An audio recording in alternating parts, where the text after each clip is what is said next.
We'll just hold on for 1 or 2 more minutes. I see some of our special guests just joining now. Hi, Mary.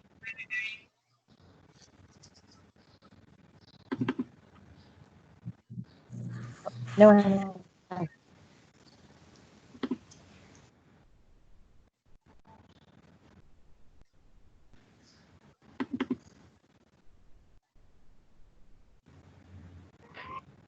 Okay.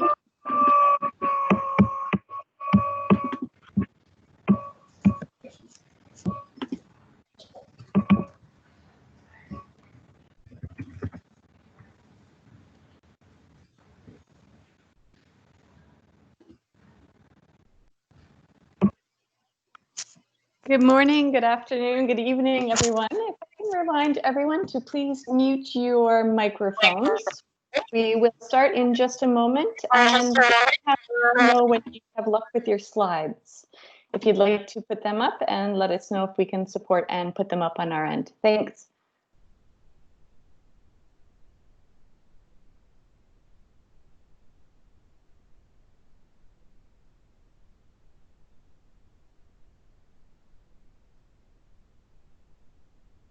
We can see your screen. This looks great, Aham. Perfect. So I'm sharing from one device and talking from the other device. So hopefully it works. If not, if it drops, please put the slide and control from your side. This is my sixth attempt. It's okay. We've both got your back here. We've got double backup if you run into trouble. So maybe we will start. My name is Laura Archer. I'm Senior Officer Emergency Medical Services here at IFRC Geneva. I'm looking through the names, so many participants, which is just fantastic to see. I think I know most of you, but not all. So nice to see you or nice to meet you. We're such a big group. I don't think we'll do a round of introductions for everyone. But for those who are new to Teams, if you click on the participants button on your bottom bar, you can take a sneak peek and see who has joined us. So welcome everyone. We are in extremely challenging and interesting times, all of us as people and all of us as family members in the Red Cross, Red Crescent movement. So a warm welcome, a huge welcome and thanks in advance to Canadian Red Cross, who really is leading and doing this webinar for all of us, whereas we as IFRC are the conveners and are really happy to co-host. So our plan for today, we'll try to keep it close to about an hour, as we've received a lot of feedback from folks that 1 hour is really what we can all spare in our crazy schedules. So I won't talk long at all. What we will do is we have special guest Stéphane Michaud, who's VP of International Operations at Canadian Red Cross, who will give us a couple minutes really just setting the scene. And then we have Aham Elomary, who's the Senior Health Manager, who will share a presentation about Canadian Red Cross's experience in long-term care facilities as well as in quarantine. And last but certainly not least, we have Mary Thompson, Health Advisor, who will share the Canadian Red Cross experience supporting First Nations communities. So I'm sure many of us in the room and later in the recording have a lot to learn from Canadian Red Cross, and we will make sure to save lots of room for questions and discussion. If you have anything that comes up, an urgent question while the presentations are happening, please feel free to type them into the chat box. Otherwise, do please hold on to them, note them, and we will make time in the end. Of course, if we run out of time for all questions, my colleague Una and I will make sure we track everything and make sure you do get an email response after this webinar. Just so everyone knows, we are recording. We will make this available to you. We will post it on the help desk. So please let us know right away if you have an issue with being recorded. Otherwise, we will start the presentation now. So if I may, I would like to hand over to Stéphane and welcome. Thank you, Laura. Can you hear me okay? Loud and clear. Perfect. Thanks for so many of you to be joining. And Les, I will also be brief. And Laura mentioned the people you'll be talking to, including myself, are from the international side of the Canadian Red Cross.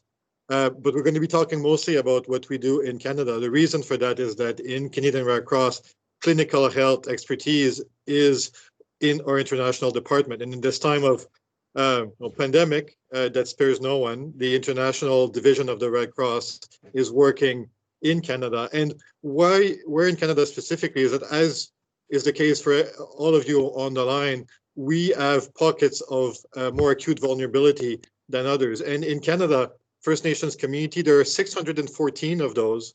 Many of them are remote, and many of them have very fragile healthcare systems, sometimes only one nurse practitioner in a fly-in community. So you can imagine their concerns with getting a cluster of COVID. It would be very difficult to deal with that. And Mary Thompson later will go more in depth as to what we're doing to alleviate some of those vulnerabilities. And we also, like in many places in Western Europe and elsewhere, at a certain point, there was a lot of talk about the number of ICU beds, intensive care beds, whether there was going to be enough. And I'm sure you might remember the news from many places in New York, in Europe, in Canada. Well, will the hospitals be able to cope?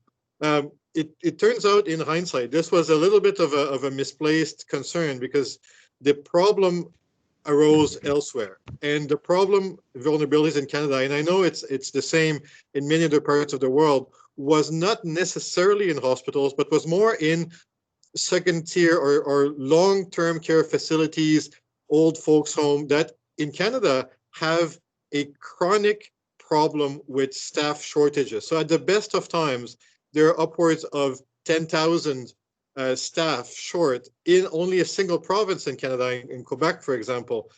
So these care settings happen also to house the most at-risk residents, the most at-risk segments of the population. So very quickly, the attention moved away from the hospitals to these long-term care homes, and there's been a lot of catastrophic situations. In Canada, it's very rare that we use the term humanitarian crisis in government-owned or privately owned care homes, but it really was the case.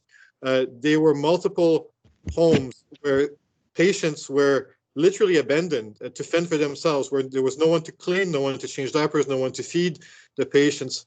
And it didn't take very much for the normal pre-COVID, already fragile system to be completely overwhelmed. And as a result, the government and the owners of these facilities turned to pretty drastic measures. You might not know that the military in Canada has been called into long-term care facilities to provide general labor as well as some health and clinical staff. The Red Cross, and I'll stop here before I turn the floor to Aham, our specialist, when they turned to the Red Cross to support, it was really to improve the amount of staffing and the quality of care in multiple settings. So the Red Cross found itself to be the recruiter of hundreds upon hundreds of people that want to help in care facilities, but needed a structure to be recruited, to be properly screened, properly interviewed, and then made available to these homes. So that's one thing we're doing. Another thing is that those people that are sometimes spontaneous volunteers need some level of training to be able to work in the facility.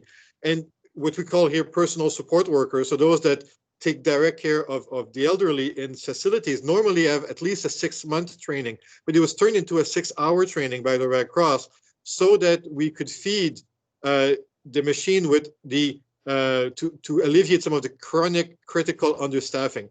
And so not only the recruitment, the training, but it turned out also that most of the homes didn't really know how to deal with an epidemic of that proportion. And this is where we developed, and especially Aham that's going to speak in a minute, developed a very specialized service to help the homes and the care facilities get reorganized in a much safer manner. So I'll stop here my brief intro. I'll turn to Aham to talk about the work specifically in epidemic prevention in long-term care homes. And then following Aham, Mary Thompson will talk more specifically about services to First Nations community. Over to you, Laura or Aham. Huge thanks, Stefan. I know you're extremely busy, so we appreciate you joining us today. And without further ado, please go ahead, Aham. Thank you very much, Laura. Thanks, Stefan. And I will start talking about our work in response in long-term care facilities, quarantine and emergency responses. Then my colleagues, Mary Thompson and Nadine Crossland, who you know her as well, will talk about support to First Nations indigenous communities. So thanks a lot.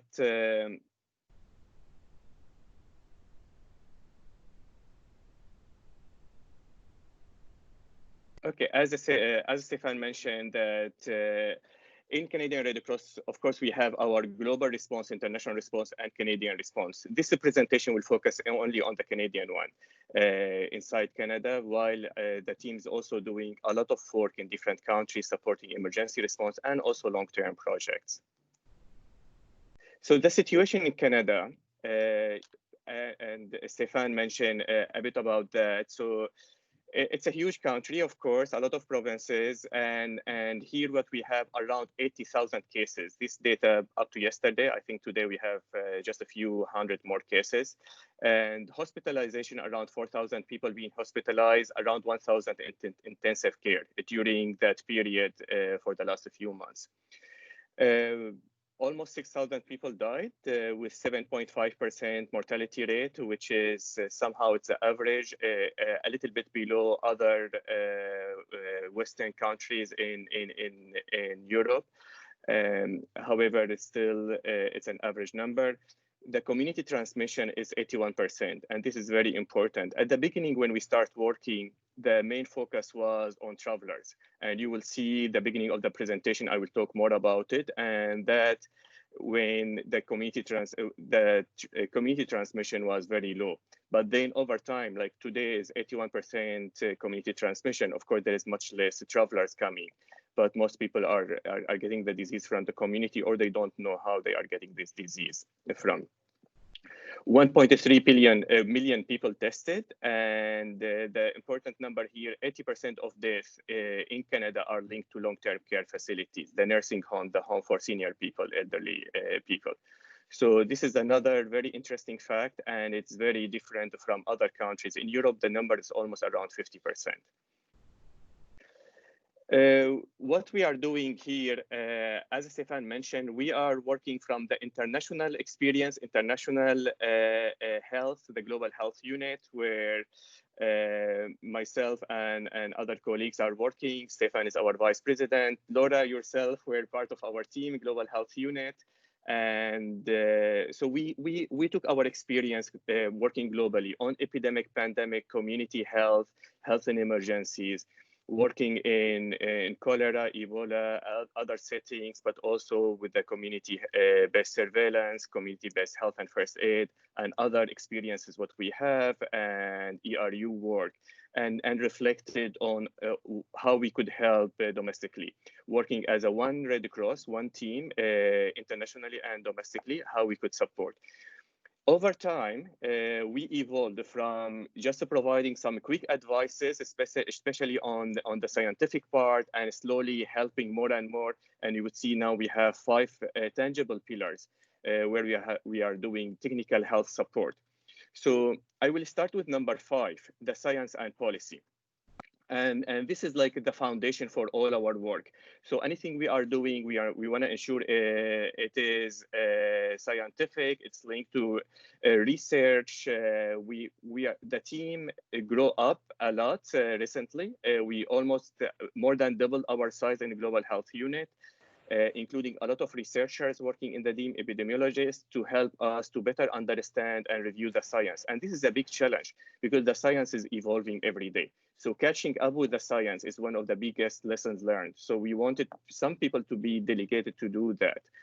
Learning, innovation, Canadian Red Cross quickly established scientific committee since almost the very early days, health and safety committee to ensure health and safety for our team, developing policies, protocols, guidelines. Those guidelines could either we review them or develop them. Developing infection prevention and control, e-learning, PPE, personal protection equipment, videos, posters, incident management, mechanisms, etc. So that is a foundation of our work, and any projects would benefit from this foundation. the four main pillars of our technical health support. The first one is about infection prevention control, health and safety service to CRC, Canadian Red Cross operations. This is to enable the operations in quarantine zone, emergency operations to function, to ensure the health and safety for the staff and volunteer.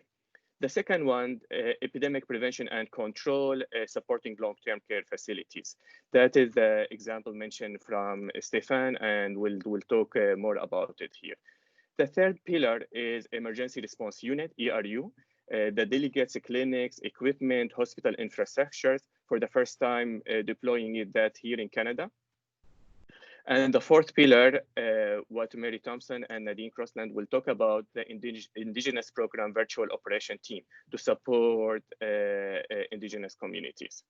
Those are the main four pillars, and having the science and policy pillar to support all these actions.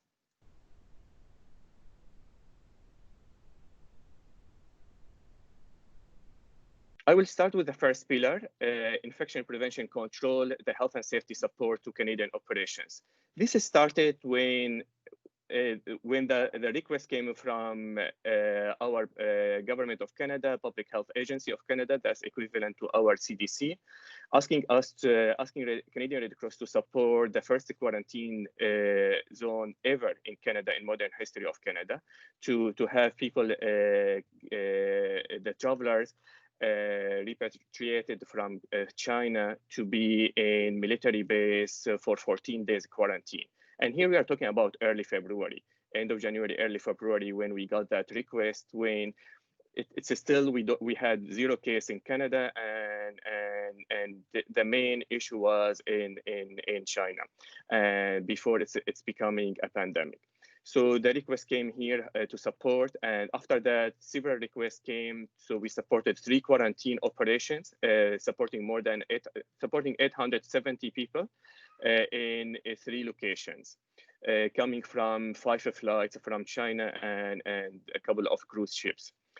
After that, so during this operation, we supported that operation, and I will speak soon about the kind of support provided. After that, we start supporting 7 other quarantine zones in 7 cities. And it is happening already in big cities where we have travelers coming back, although it's very limited number of travelers can come back, but all those travelers coming back to go for quarantine zones in hotel managed by Public Health Agency of Canada and the Canadian Red Cross. And this operation will continue until September. Beside that, there was a lot of support to different domestic emergency operations related to flooding, fire, evacuations, shelter, etc. So operations continue.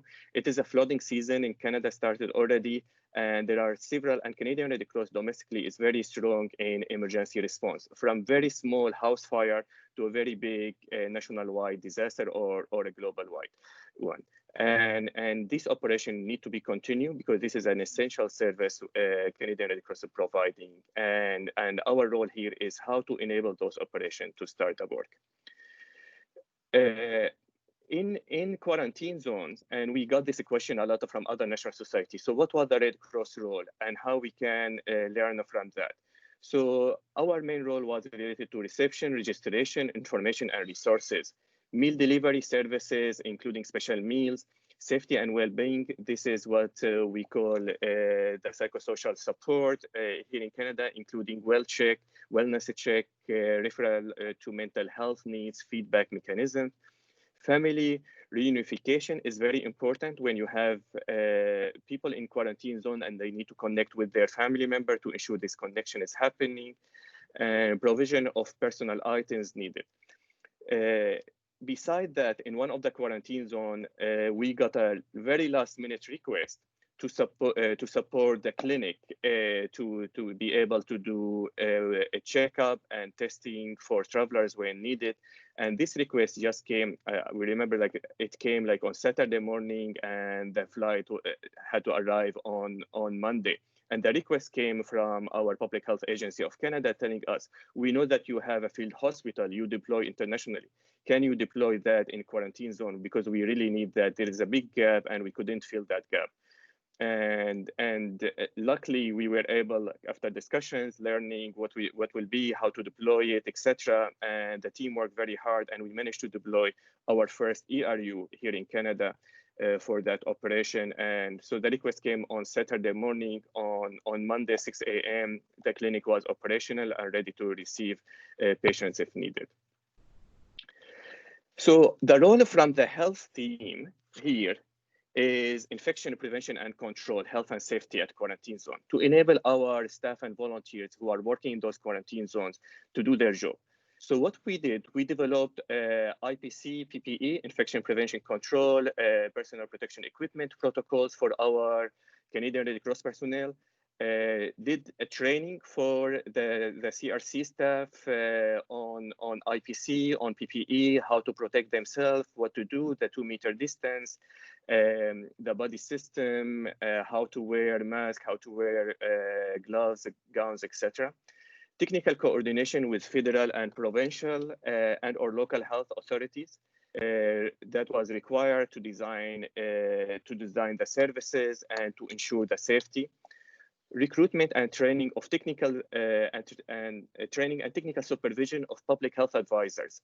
Those are equivalent to health delegates or public health delegates. So this is also the first time we deploy those public health delegates or public health advisors to provide that health and safety support to Canadian Red Cross team on the ground. Technical review during site selection, design in person, virtual site visits. Sometime I mentioned to you 7 quarantine zones happening now in different cities. So when they selected those sites, our team, we had a health technical person to be able to review the site and provide inputs to ensure the safety. Support service design, support in case of incident, breach of protocols, and we did IPC, infection prevention control review, like evaluation and like real-time review to ensure that the protection and the safety for our team, the clients and the communities are in place. And that helped us very much when we talk about the long-term care facilities, because we took from that experience where we have services mainly provided to our team, the health services, and how we could expand it to other facilities.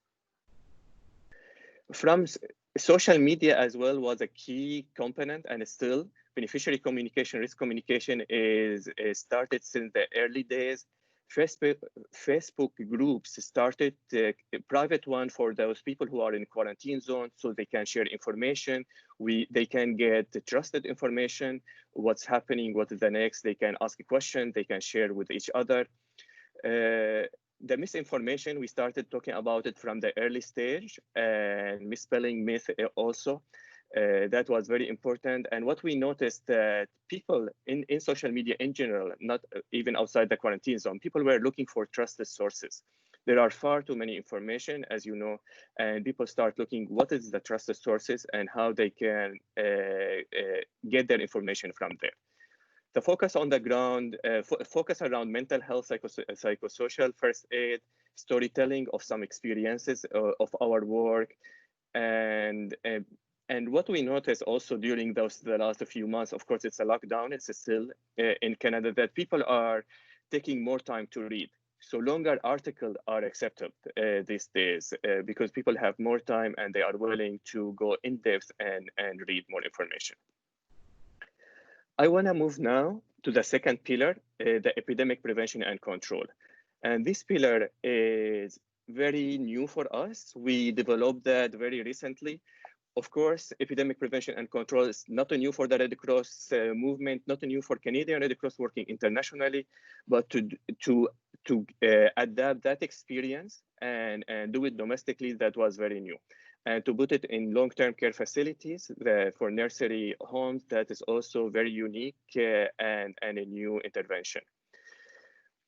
The situation here, many long-term care facilities, the nursing home, are struggling in infection prevention and control measures to protect residents and staff. The shortage of staff mentioned by Stefan is systematic, even before the outbreak. I remember we were in one of the facilities and they told us they had like 50% shortage of staff before the pandemic.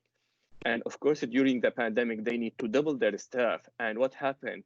Half of their staff left. So that means they were operating with less than 20% capacity. So you can imagine.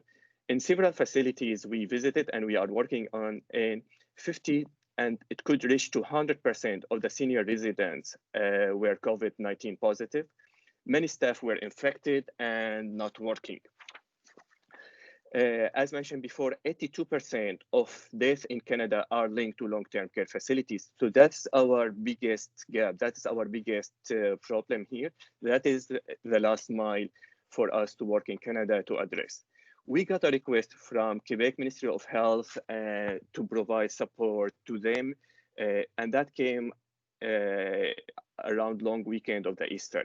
So that's a time when they ask us if we can provide that support. And as Stefan mentioned, it included different pillars of support. So I will explain to you mainly the epidemic one, what we are working inside.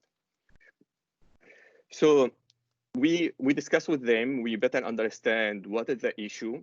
They told us a lot. Some information came in the news as well.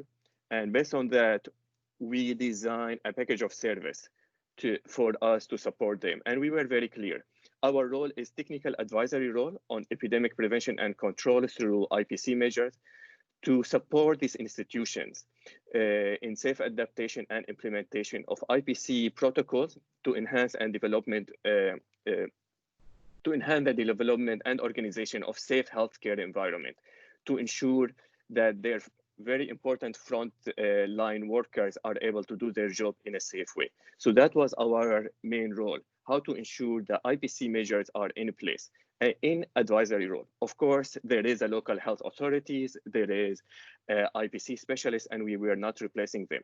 And we say this is not an IPC inspection, nor a comprehensive evaluation of their situation.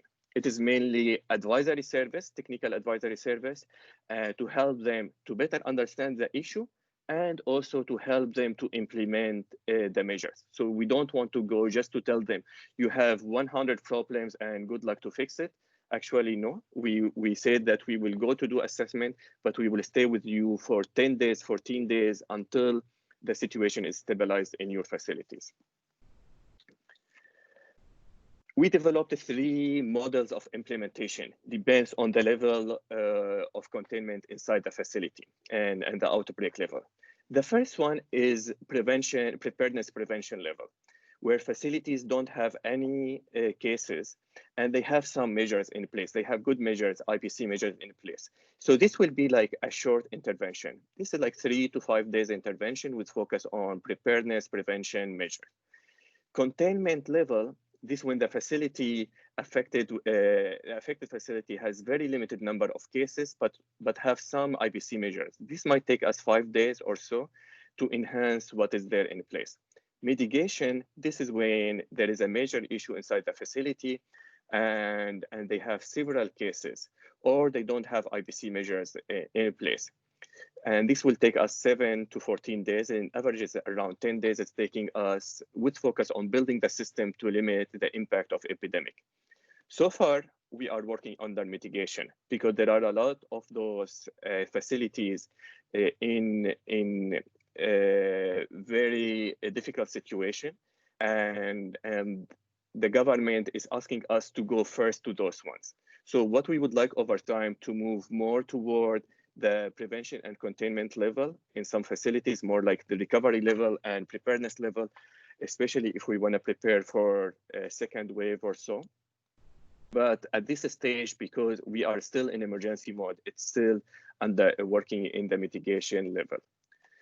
This is the packages of services, 7 packages being developed. And what is interesting, we explained to the government that we are epidemic experts. We have this experience. We are part of the big Red Cross movement, and we do support on prevention and emergency response for different outbreaks.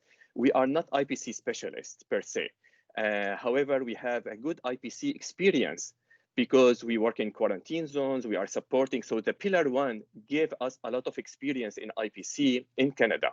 So we use this epidemic expertise and IPC experience to develop this package of services. So number two, about the assessment, that is adapted from the real-time review we do in quarantine zones. So we start using some of our experiences and to adapt it to this situation. So coordination, this is the first part to ensure aligning expectation. IPC rapid assessment, this is very quick rapid assessment. It's done in 1 day for a couple of public health specialists to go to the facility, to discuss with the management, to discuss with the staff, and to have a tour in the facility with the full PPE on, full protection. Because what we noticed, and as I said, like that we got the request on around Easter holiday. During Easter holiday on Sunday, we were talking, the Easter Sunday, we were talking with the facility network about the design. On Friday, 5 days later, we were doing the first IPC rapid assessment. So in 5 days, we finalized some of the tools and the coordination and agreements, etc. So that was very quick, like in very short period, to come up with what is our package of services. And we shared that with the local authorities. They came back to tell us that's exactly what we want. Please go ahead and try to do as much as possible. So we start what we call building the ship while sailing it. So we start putting all those guidelines, tools, templates in place while we were start implementation to ensure quality assurance, to ensure protection of our team, and do no harm, and using the up-to-date science in our intervention. So those rapid assessment would be done in the day one of visiting the facility, and the report will come next day. So it is just 24 hours. We will come up with a report and we'll share the key recommendation with the facility. And they were very impressed with that part. And we call it rapid assessment. We are using those emergency terminology for that, because this is really a quick rapid assessment to see what are the main key weak points and how to fix them. Then implementation of agreed recommendation. So after we do that, we stay with them. We provide 2 public health advisors for each facility to work with them for 10 days to implement that agreed. A lot of those related to redesign of the zone, red, green zones, and here we have also yellow zone, a zone in between. To support also for the patients, there are red patients, green patient, yellow, orange. This depends on their COVID-19 and close contact situation. As I mentioned, the very first facility we went, it was more than 70% of residents were positive. The second one, more than 25% of the residents passed away already in the last few months, unfortunately. The remaining alive, more than 50% were positive. Cross-contamination everywhere. They don't have measures in place. Sometimes we didn't believe this is the situation, but this is our weak point here, and we wanted to ensure that we are part of the solution and support. Conduct on-job training, TOT, for key champions from each facility so they know about IPC, PPE, and they train other staff, monitoring reinforcement, and at the end to hand over with a quick assessment, walk through, and give the report. Now we are adding 8th service. We are in discussion to come back 10 days after to do monitoring visit, and if there is any quick support is needed. So this is a photo from our first visit to facility. Here, my colleague on the left side, Esme Langtree. Many of you know her. She is leading our team on the ground now, a big team of 47 public health advisors. So this is equivalent to 47 public health delegates on the ground. She's doing a fantastic job with the team there and in responding to this epidemic. This is a photo to give you an idea of the zoning part. I think the title is wrong, so I need to update that. So the zoning is, you see on the ground, the green, yellow, and red. So in each area in the facility, is it green, is it yellow or red? And the complication, it's not like we could have one floor green, one floor red. It is like those are very senior citizens, and they need, it is difficult to move them. So inside the same floor, sometimes we have the 3 zones happening. So we need to ensure very clear guidance and marking and posters, what to wear, when to change the PPE, to have donning, doffing areas safe in different stages. This is one example of on-job training. One of our colleagues doing this training to the team, ensuring social distancing, the safe distancing among them, but everyone inside the facility will have masks on all the time, and depends on which floor you are, which zone, you might have additional protection as well.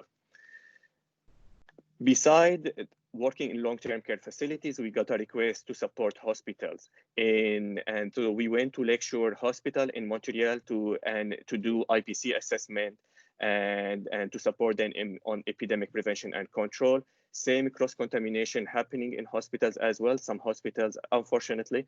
And when the Ministry of Health look at our support to long-term care facilities, they ask us if we can come and help them to do the same work at hospitals. So here is the team doing the assessment in the hospital, and we start working there, and it is work being completed. This is my last slide for this section. Where we are so far, we reached 37 long-term care facilities and 1 hospital, completed 24 of them already. 47 public health advisors leads being deployed. Those are equivalent to 47 public health delegates. This was very challenging, to be honest, to recruit. Like the time when we went for the first assessment, a few of us went from the global health unit, and at the same time we told HR, please recruit as many as possible, and this is the job description. We looked at our ERU delegates and start recruiting. Luckily, a few weeks before, we opened anticipatory recruitment, and a lot of 600 people applied to those jobs for public health, nursing, doctors, international medical graduates, and mental health. So the HR team starts screening those people quickly and start sending them. We developed the learning pathways as well to onboard them quickly, to give them all the training is needed to deploy in those facilities. We received very positive feedback and additional requests from Ministry of Health. One of the very last requests, it came that the Ministry of Health in Quebec, they would like us to train their SWAT team. The team is going to do assessment to all facilities in that province. We are talking about 2,600 facilities. So we will do a training of trainer for them so they will be able to replicate. We are aiming to reach 80 facilities in Quebec and expanding that to 100, it could be 100 to 200 in total in different provinces. Ontario, New Brunswick, and others are asking as well. And we are working on developing those packages. Expansion to other facilities, for example, correction, detention facilities, we are getting requests, but it is difficult. A lot of prioritization need to be done here, and limited number of people we have. So we are trying to scale up at the same time, keep the quality and safety. Developing of EPC toolbox, including guidelines, SOPs, tools, templates, so almost inspired by ERU methodology, how to do that. Developing case studies, learning, and research. Those are the key area for next step.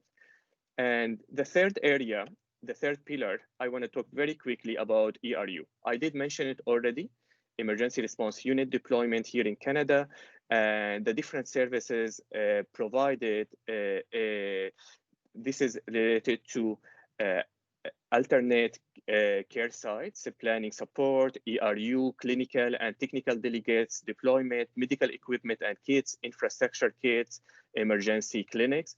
And very quickly to tell you this, like I mentioned, we've been deploying emergency clinic in quarantine zone, supporting Montreal in LaSalle Hospital with infrastructure, supporting Vancouver with equipment to have a COVID-19 hospital, and doing assessments and a lot of other requests and support when local authorities would like to expand. So this is more or less very quick overview on the ERU part. Of course, we can talk more about it, but we wanted to focus on two areas, the epidemic prevention and control, and the other one in the last mile is about indigenous population. I would like to hand it to my colleagues now, Mary Thompson and Nadine Crossland for this part.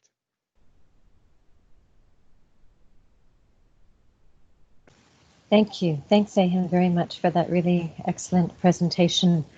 Nadine and I have about 5 slides, so we're going to take about 10 minutes and just talk to you a little bit about the Indigenous part.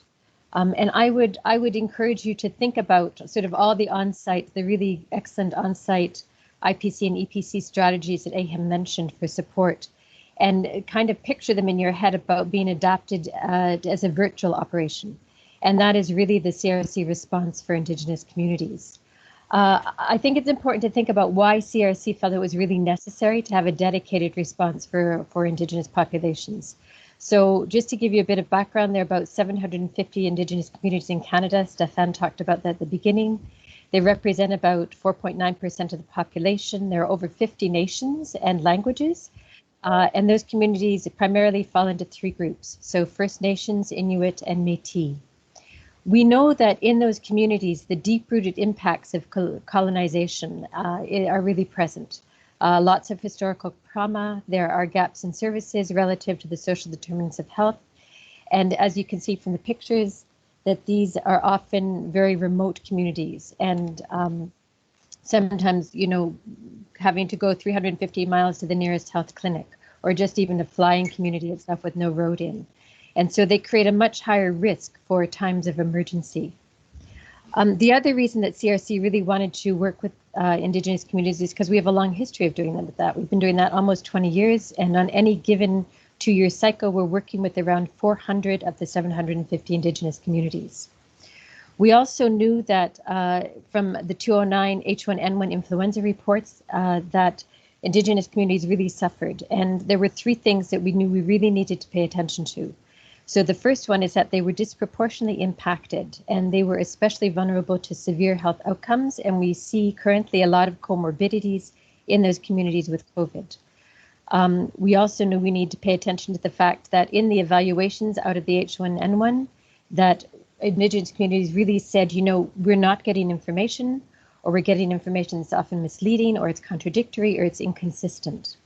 And the other thing that came out really strongly in those evaluations were that communities said, you know, we need to be involved in pandemic planning, and we need to be involved so we can ensure that those plans are really suited to our local context, right? And then that way we're going to have a much more effective implementation of those measures. So in thinking about that, the CRC decided to create this virtual operations team, which is basically a call center targeting Indigenous leaders.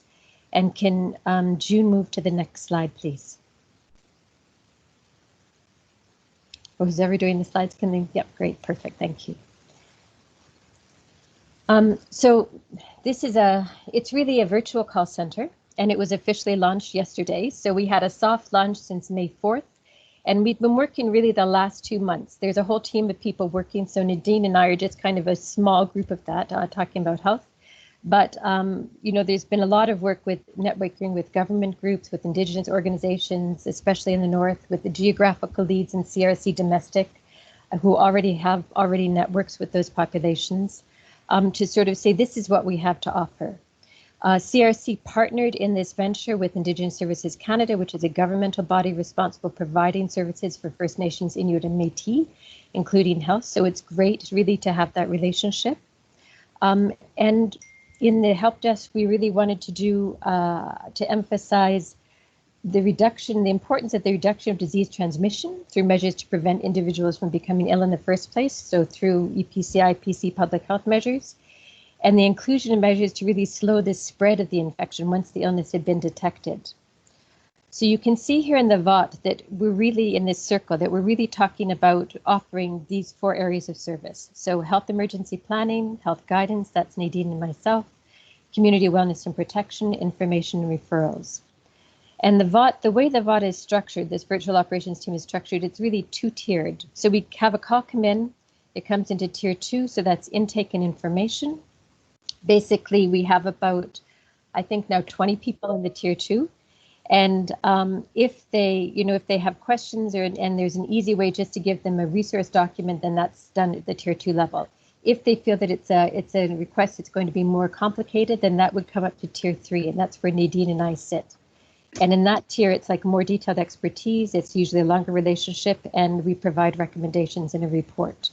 So the other part of the VOD is this resource document that we've been developing, and in that document, a lot of information from PHAC, from CRC, a lot of the documents that GHU through the AHIMS work have been developed, and also from Indigenous health authorities across the country. So it has an Indigenous lens on that.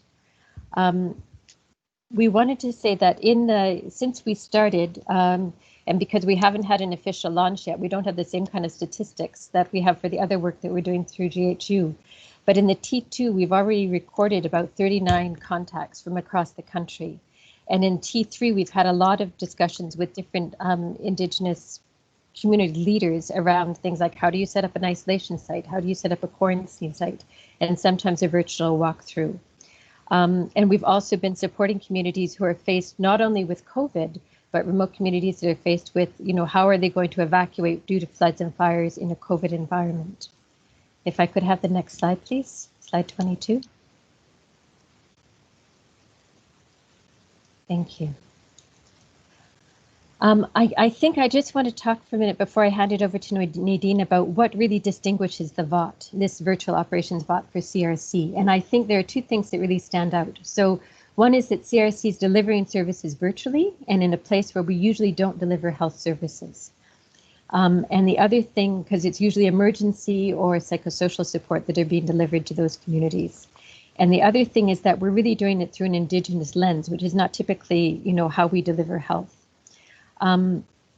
So in this slide, what I want you to pay attention to is really just these words, right? To respond to express needs of Indigenous populations, and really to provide information that they can use to act and plan and act on. And that's really where we're coming from. We knew, from H1N1, again, from the evaluations, that we needed a targeted approach, and that targeted approach needed to take into consideration community realities and challenges. And we couldn't do kind of like a one-size-fits-all approach. We really understood that the disease control strategies in rural and remote areas had to be different from those in urban areas. We understood really that we needed to target Indigenous leaderships because those leaders are really the ones who are going to resonate with their communities. It's not going to be us. So we basically had to start where communities were at and then help translate and adapt that information so it's really useful to that context. So I'm going to turn over now to Nadine. Hi, everyone. So what Mary was saying, I think it's really important to note in Canada, we've had a lengthy history of historically, Indigenous populations and Indigenous communities have had limited or no control over health response in their communities. So what we wanted to do with the IP VOT was to ensure that Indigenous populations have complete control over all stages of the response. What we wanted to provide was assistance rather than imposition. The Truth and Reconciliation Commission of Canada we've committed as a nation to promote self-determination and self-governance among Indigenous populations. And I think through our work with the IP VOT, we are really trying to live up to that national goal and national promise that we've made. By virtue of the VOT approach taking that Mary has described, the needs are identified at community level. The guidance and support is adapted to an individual population. So we're not assuming that each Indigenous population across Canada or each chain, because they're very, very distinct nations. So guidance and support is adapted to the individual population, and the leaders are offered remote assistance to deliver services and respond to needs. So it's truly our participatory approach, which is involving or indeed led by the community at every level. An example of the integration of Western and traditional cultural care that I can give is we've got a lot of Indigenous rural and remote communities who are coming to us and asking about what they do for isolation, what they do for quarantine, etc. So a lot of communities at this time of year traditionally would set out onto the land to go to hunting and fishing camps, and they would set out in small working or family units. Now that's an approach that they take annually to provide food for the coming year, but it's also something that historically they've done in times of epidemic in the past, for example, smallpox epidemic, etc. So we're working with some of these communities who have access to the land, who use their traditional hunting and fishing sites to say, okay, well, this is an excellent way for communities to isolate or in families or working groups to self-isolate from communities. And then from the Western perspective, taking a look at how we can set up quarantine or care sites in the communities should people become ill. So it's a very integrative approach. Can I get the next slide, please? So our health guidance team has, we have the capacity to house 10 public health advisors, and we're looking to build a team from across the country to represent all geographic regions of Canada, but also who are a blend of both Indigenous and non-Indigenous perspectives and experiences from a variety of backgrounds of health contributors. And we're looking specifically for individuals who have the ability to listen, interpret, and adapt guidance measures. So we are in recruitment for this public health advisory role. We took into account 3 competency areas that we want to build our team upon. So the first competency area was Indigenous knowledge and cultural competency. So we're looking for people with a working knowledge of health structures within Indigenous communities in Canada. And we're also looking for people who can take Indigenous knowledge and translation to build on communities' traditional approaches to health and healing, and integrate the Western approaches that we are using for epidemic prevention and control in this COVID response. The second competency area was public health and epidemiological intervention. So we're looking for people who have a familiarity with Health Canada's population health approach and who have experience in communicable disease and or outbreak response. So those with experience in H1N1, for example, in Canada have been really key in this team. And the third competency area was the multi-sectoral team approach. So we have got the VOT team is very multi-sectoral, as our epidemic response has to be very intersectoral. So we've got health, we've got emergency management, and we've got social care and wellness. And we are really building our team to work very, very integratively with those other sectors. Next slide, please.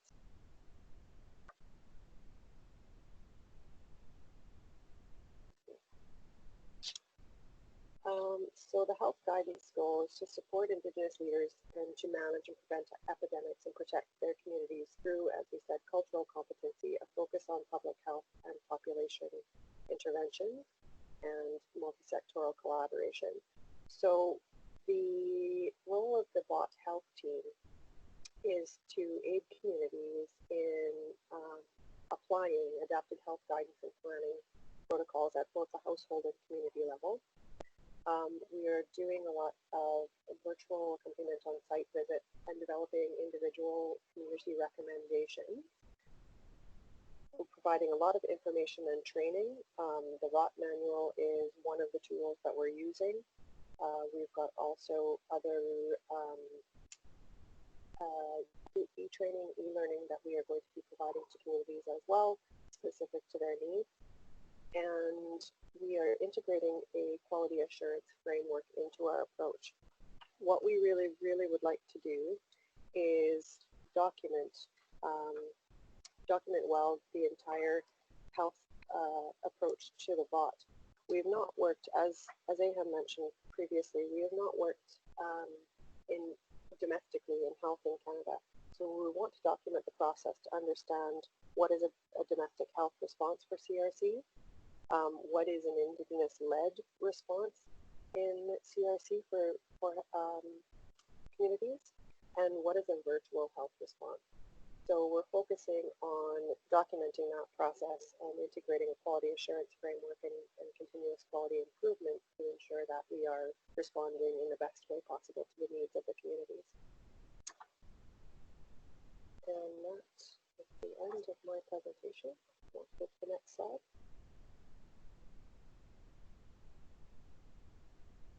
Wow, thank you very, very much to all three presenters and as well to Stefan.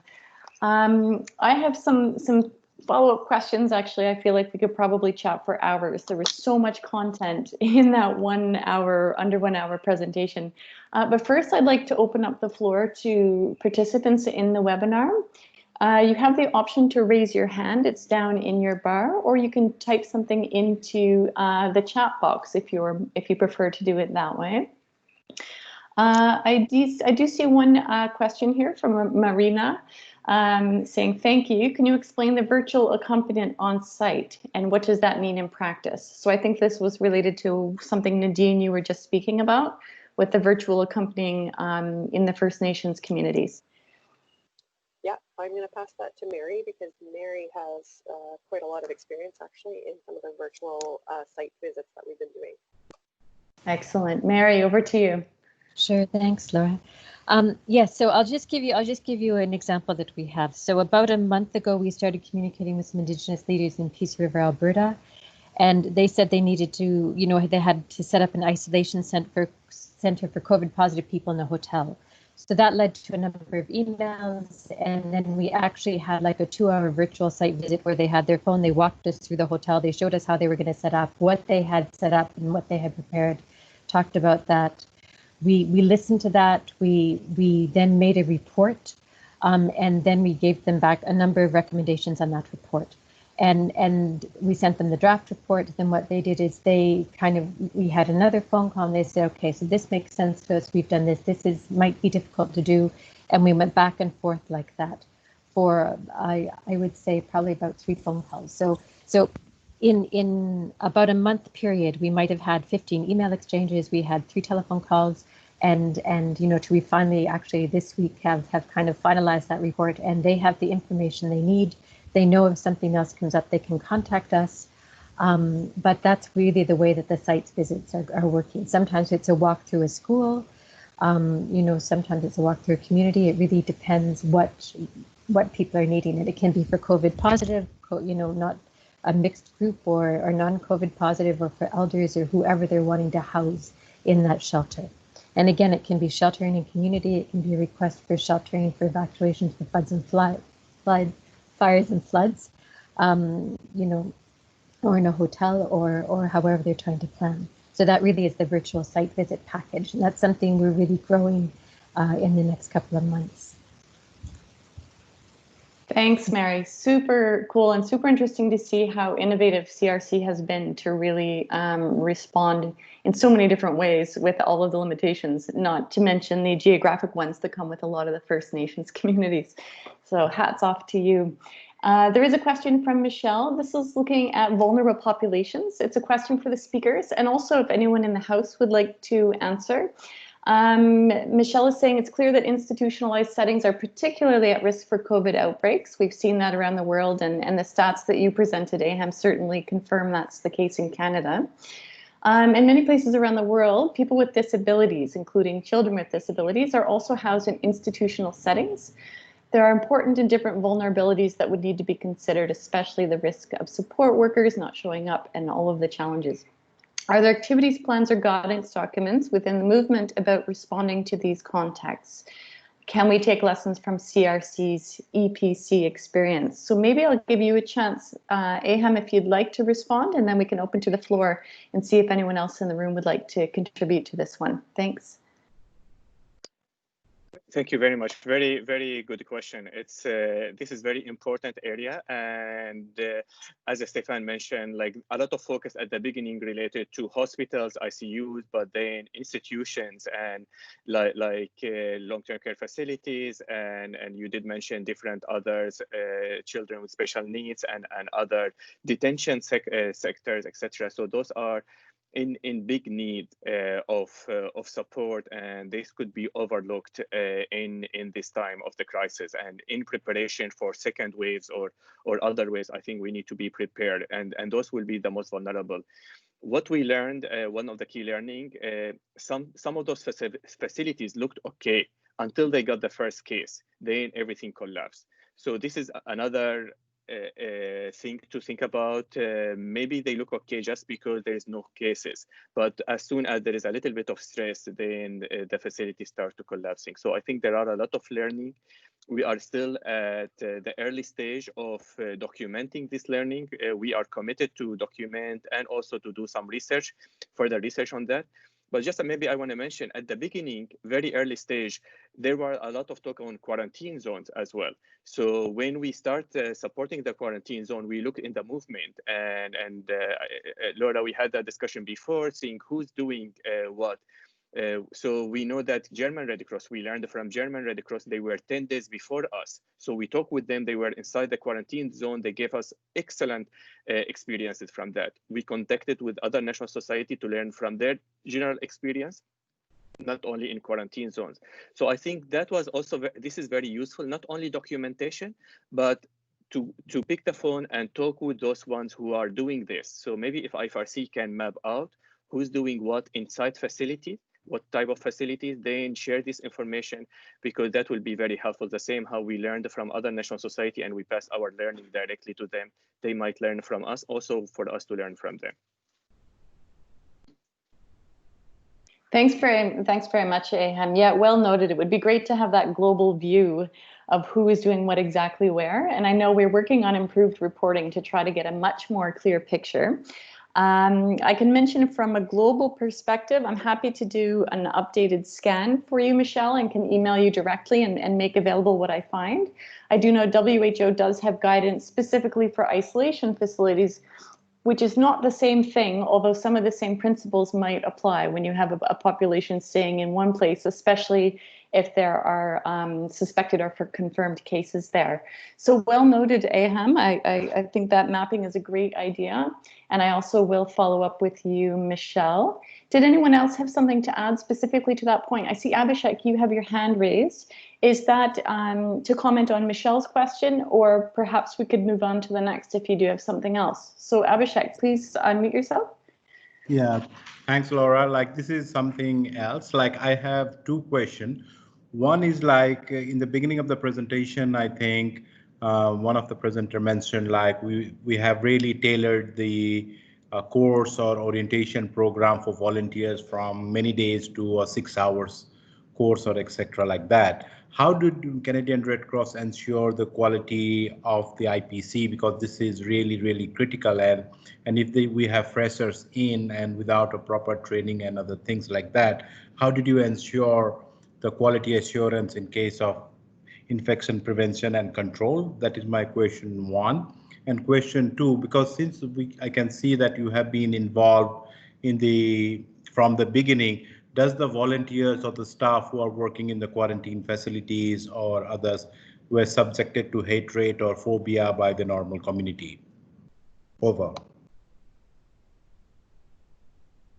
Would you like to take that, Aham, directly, or Mary, any of our CRC guests? And I would like to know briefly, we are over time. I am certainly available to stay on a bit longer. Is it Aham, Mary, Nadine, are you able to stay on a little bit longer to take extra questions? Mary is nodding yes. Aham, yes. Okay, so we won't overstay. This is recorded, so those of you who have to leave on time, which might be you, Stefan, we will record it.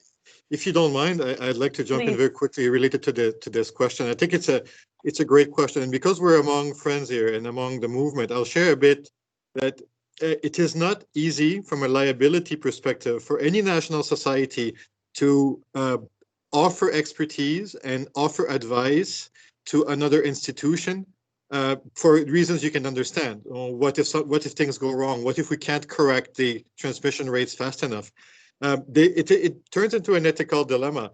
Knowing that we have inside the Red Cross, the Canadian Red Cross, the knowledge acquired through Ebola, through cholera response to help those that are struggling, do we have a moral responsibility to offer this? And on the other side, and some things we deal internally with the legal branch and the reputational considerations, what about the risk of going a bit too far and giving advice that turns out not to be the best, or training that is not 100%? Can we live with the fact that it's 80% of what it could be?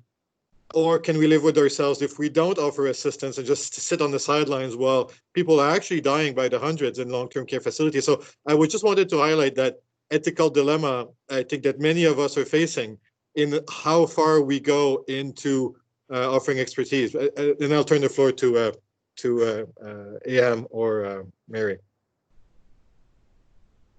Thank you, Stefan. You put it much better than what I would try to answer that part of the question. And how to ensure quality assurance. As I mentioned, like building the ship while sailing it is not easy thing. However, I think we were in that situation. So we have our people, we have the key principles, and putting. So we had a few days before jumping, and that helped us to start preparation. But many times, like, we needed to jump very quickly. So learning from the previous experience was very important. Documentation is very important. Learning pathway, that is what we developed a very early stage, and that helped us a lot, because one of our nightmares, of course, additional one, we recruited 40 plus people overnight. And HR did fantastic job to go through quickly screening, recruiting, etc. So some of those people, many of them are not Red Crossers. They are not long-term, so it's not ERU delegates who've been trained and we know them very well. Some of them, very little number ERU delegates. Unfortunately, we couldn't have a lot because of the situation, movement, etc. And how to put this learning pathway. So we developed quickly, like there are some key online training, reading. There is a Zoom training for a couple of hours for those people. Then when they go to the site, there is another PPE training and on-job training. There are some requirements that people need to do before they start the work. And here we are saying 24 hours. So we recruit somebody, if somebody got the offer on Sunday evening, on Monday, they need to do some kind of work from home. And on Tuesday, they are on the site to get additional training and start working. When they start work, we send them with a team of people who've been on the ground for a few days or more. So they will learn from them. Another area, we always have the buddy system. So we don't send one person alone. We always work in pairs, because this is to ensure the protection of our team. Big learning from Ebola time and other interventions. We have a lot of measures to put in place related to our own IPC protocols.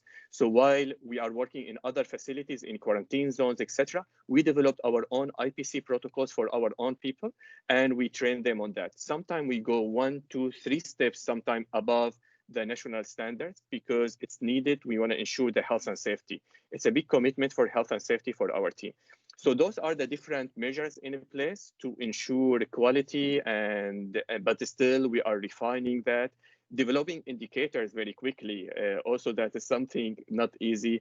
Now working with our quality assurance team to refine and improve those areas. So this is where we are. It's not perfect, but I think we are making the balance about number one, health and safety. There is no compromise, but then the quality, scale up, the fast of the implementation, all of that need to be balanced. And having the management of the team, some people like Esme and other colleagues who've been long time with the Red Cross, that is very big advantage of the team. Thank you, Aham. Abhishek, did that answer your question? And would anyone like to complement? Yeah? Yeah, and that was quite comprehensive response. Thank you, Anne. Thank you so much. And there is a side comment here from Ellie, who is with the HR team in Cancross, mentioning the value of international medical graduates in this response, and the importance of including them and how they enhance the response. And also a shout out to AHAM and GHU for spearheading that. Would anyone like to comment on that comment, AHAM, Mary, Nadine, on bringing in maybe folks who maybe normally wouldn't be recruited as typical ERU delegates? Over. It was very helpful to include those international medical graduates, very experienced colleagues are here in Canada. Unfortunately, because of the immigration situation, and they are on the way to adapt to get their certification in place, etc., to practice here in Canada. However, from public health point of view, they can practice. There is nothing against that, and their experience was extremely valued. So those who are the easy people to train, to give them that crash courses to train them and to be on board. So that was a big advantage, huge human resources here in the country, very qualified, and they managed to do a lot on the ground. Mary, wanna add something on this? I think I'd pass that on to Nadine because she's in charge of the recruitment.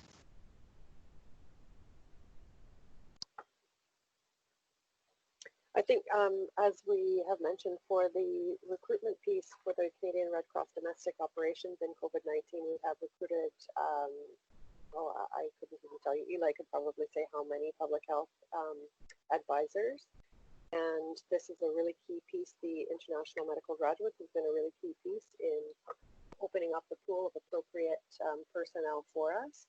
So that has definitely been a real feather in our caps in terms of finding the right people for these positions at the right time and in a timely manner. I'm not sure if you saw, Laura, there was a question earlier about CRC has created a momentum and opportunity to develop domestic programs beyond COVID-19. Has any thought been given to that? And if you wouldn't mind, I'd like to take a minute to respond to that. Is that okay? Yeah, that would be awesome. Please go ahead, Nadine. So, Madden, that's a very good question, and it is something that we have thought about a lot from the health side, and specifically for our health team on the VOT. One of the reasons that we are working hard to implement our quality framework, as well as to document our process of implementing this health team in the virtual operations team, is so that we are able to learn how this process is going to work in Canada in delivering health services, and hopefully to learn, well, hopefully we don't make any mistakes, but to learn from our mistakes if we do make any. So as I had mentioned, we do want to learn more about domestic health response and how CRC can and will deliver that. We want to document and learn about the process of working with and in Indigenous communities, and also exploring really this virtual health assistance piece, because Canada, as vast as our geographical regions are, we are really, I think, needing as a nation a lot of kind of new and innovative ways of accessing people or having people access services. So I think your question is a very valid one, and yes, a lot of thought has been given to that, and that's part of the reason why we are focusing on documenting this whole process in the hopes that we can prove our value and prove our added value within health services in Canada, and see where we go from there. Huge thanks, Nadine, and thanks for noticing that question. And I think really you're an inspiration, and we are hoping globally that national societies can follow suit and see the opportunities that lie within this really challenging time that we're facing. And if national societies can come out stronger as a result of all of this hard work, I think that will be really amazing. And I think it was Emanuele that said that this is our Solferino, in terms of really huge challenge and also an opportunity to create things, whether it's programs, capacities, relationships that maybe we wouldn't have had in our regular day-to-day work. So I think we could talk for ages. You did mention a couple tools that you've developed. One being rapid assessment tool, some training tools. Maybe we can touch base offline. Anything that you are able to share, of course, to allow other national societies to adapt and rebrand, that would be fantastic. And I think that's a big reason we really want to continue to have these webinars, to make sure we're not reinventing the wheel around the world. So please, CanCross, if you can share anything, do email to me, and I'll make sure to email it to all the participants, as well as I can make them available on our global help desk. So I think that would really be my thing. For participants on the call, we are going to, as I mentioned, it's been recorded, and Canadian Red Cross has already generously shared these slides. So I will email those out to participants. So from my side, just a massive congratulations for the work that you're doing. Stay strong. I'm really looking forward to talking to you a month, 2 months, a year from now, and see all the other things you continue to do. And I would also like to hand the floor over to Canadian Red Cross for your closing thoughts. And yes, I think I'd like for you to close, if that's okay. I'm a little putting you on the spot, but I think that would be most appropriate, as today has really been about you. And a huge thank you again for making this day happen for all of us. Over to you, Canadian Red Cross. Thank you very much. Maybe we start with Mary, if any last point you want to mention. Sure, thanks, Seyhan, very much. And it's just been a real pleasure to participate in this. So thank you as well, Laura, and your team for setting this up. No, I just want to reiterate that, this is really a learning process for us, and I particularly around the Indigenous piece, the domestic health piece, that's new. And I just want to touch a point on the vulnerability aspect that came up. There are a lot of things to take into consideration. These are communities that a lot of them are dealing with addiction problems. There's domestic abuse, there's literacy problems. I think there are a lot of good strategies that are happening in those communities to deal with those, but they're dealing with that on top of COVID. So I think there'll be a lot of learning for CRC around that, and we'll be sure that we document that and keep track of that as we go along. But I just want to say it's been a pleasure for us to work with the domestic team. It's been super interesting and informative, and it's been a great experience. So those are my closing remarks. Thank you. Thank you. Nadine, any closing remark from your side, please? Yeah, I'd like to just kind of echo Mary's sentiment. It's been a real pleasure and a real honor, actually, to be able to work on this response. Indigenous health issues in Canada are it's a topic that's very close to my heart personally, and it has been a very, very wonderful and enlightening experience to me to be part of this team. And I would just like to say, I think one thing that we haven't touched on so much that has also been really important, the idea of One Red Cross has really, really been cemented for me in my work on the IPVOT up to. We have worked at integrating the domestic and international groups within the Canadian Red Cross. We have worked very hard at integrating Indigenous and non-Indigenous personnel within the IPVOT. And we're working very hard at integrating also the different sectors within CRC and outside of CRC, such as health, emergency management, wellness, and social care. And I think in this particular instance has really, really driven home the point to me that we are one organization, one movement, and it's been so important and so valuable.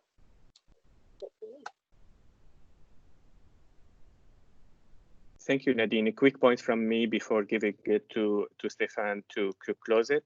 One of the key lessons learned we have is catching up with the science and updates. It was really hard during those last few months of operations. A lot of things moving very, very fast. At the same time, we needed to go and implement. So this is a big lesson learned for us, how to manage that, to implement at the same time to catch up. Nadine, you put it very nicely related to One Red Cross, one team, and this is, I think, we see it in action. We talk a lot about it for years, but here in action, does not matter domestic, international. It is One Red Cross working together. Learning and implementation, this is very important. I did mention before, we learned from other national societies for the quarantine zone, and that was very helpful. Sometimes documentation is important, but sometimes just quickly to talk with and ask a quick question and know that there is somebody you can check with. So this is very helpful.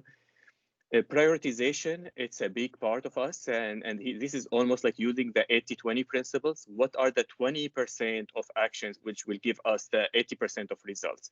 And to think about, it is very challenging, and we need to use all our expertise to know, because there is a very limited time and very limited resources, and how to ensure we are putting all the efforts in the right place and doing the systematic change. The learning pathways to design that, to design services while implementing it. I think this is another learning, to have this agility to do that. And the very important part is the health and safety. No compromise with health and safety for our team, to be very rigorous. This is very important, and it helped us a lot for that. This is from my side, and thanks very much for organizing this. But Stefan, if you are still online, I would like to give it to you. I am online. There's not much to add. I think I'm glad that we could share this. I know there's lots we can learn still. So thanks, Laura, for organizing. Thank you. Huge thanks. I hope we can do this again. If there's anyone in the listening that would like us to help you host a similar one to share some of your work, we are most open to do that. So please reach out to me anytime. And yeah, a genuine congratulations, Canadian Red Cross. You make us all proud. I think you're doing fantastic work. So huge thanks for sharing, and for everyone, stay well, stay healthy, and let's be in touch again soon. I really appreciate your time today. So over and out. Take care. Thank you. Thanks. Goodbye.